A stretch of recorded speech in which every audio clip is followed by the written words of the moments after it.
Hey, first grade, it's Mrs. Manning. Today we are just going to do a quick review of the math skills and strategies we've been working on.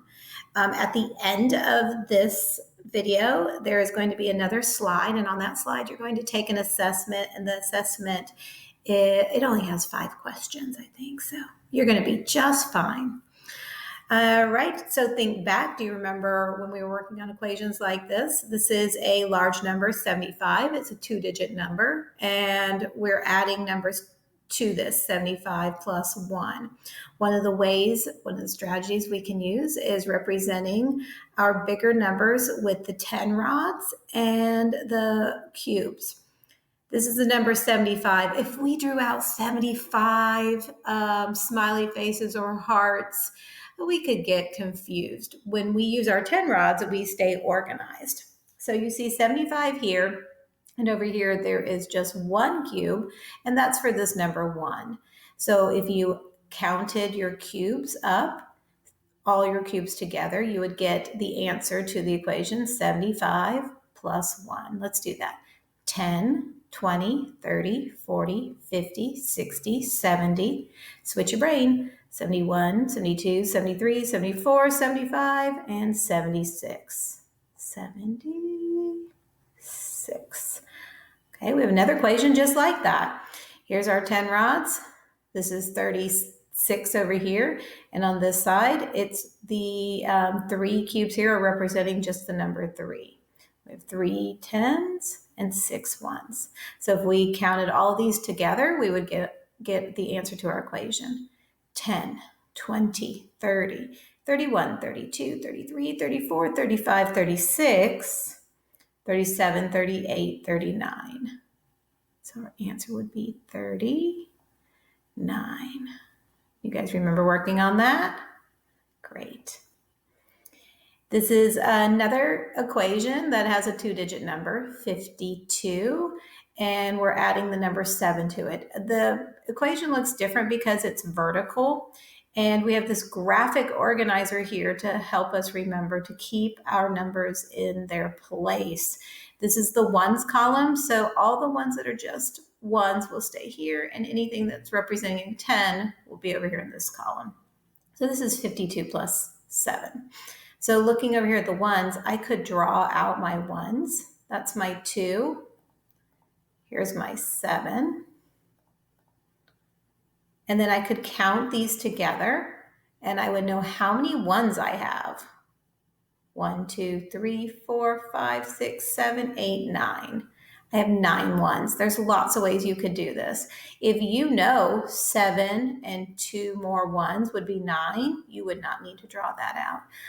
Also, I drew out all of them, but really, I didn't need to draw this 7. I could have just said 7, and if I wanted to draw 2, I could have drawn the 2, 7, 8, 9. So there's lots of ways you can do this. It's however it works for your brain. Ooh, there's my 9. Over here, I have 5 10s, and I'm adding how many more 10s?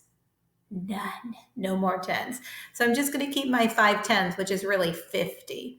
And I'm going to write my 5 here. If you wanted to draw out the 5 10s, you are welcome to. Here's another one, 35 plus 4. We start in our ones column. 5 and 4 more, 9. If you want to draw out the ones, you can. Here's our 10s. We have 3 10s, no more 10s. We're going to keep with the 3 10s, which represents 30. You remember working on the number line that we use. This is the tens number line. When you're using subtraction, we talked about how you use the number line differently because you start at the bigger end. So we're going to do that now. 60 minus 20. We're going to start at 60, which is down here. And we are wanting to make our number smaller going this way. And we want to make it smaller by 20. So 60 take away 20. How many 10s are in 20? Looking at the column here that represents our 10s, and it's a 2. So we need to jump back 2 10s. Here's 60, and we're going to take away 2, make it smaller, 2 10s.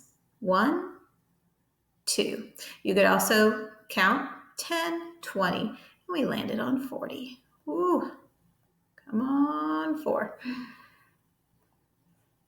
And I know I'm going quickly, but I know that we've already been working on this for the last couple weeks, and I just wanted to refresh your memory before the assessment today.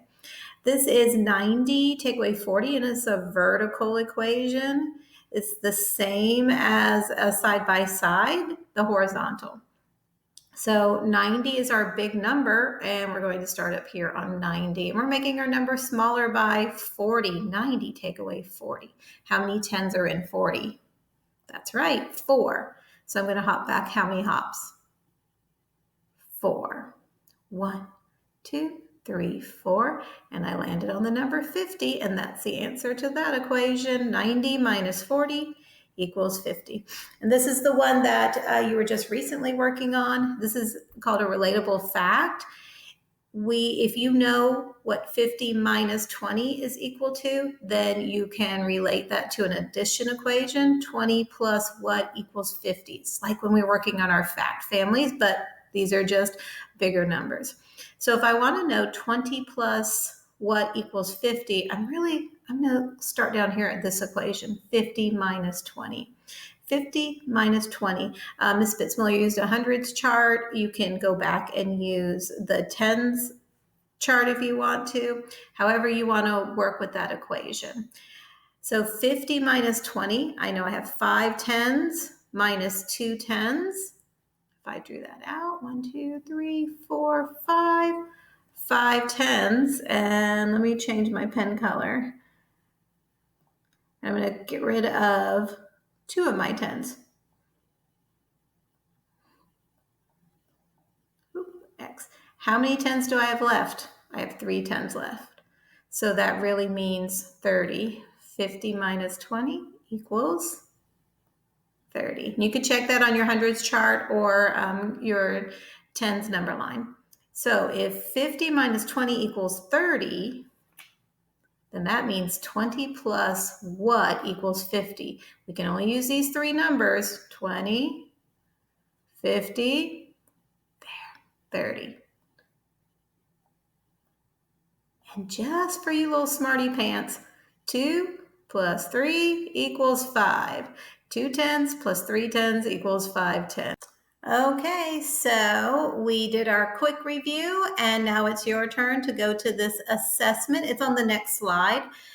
The first one, oh look, 72 plus 6 more. There's a 2 and a 6 in the ones place, a 7 in the tens place. There's going to be multiple choice answers. So hopefully that will be easy breezy for you little smarty pants. All right, I enjoyed teaching you guys today, and I can't wait to see you next time.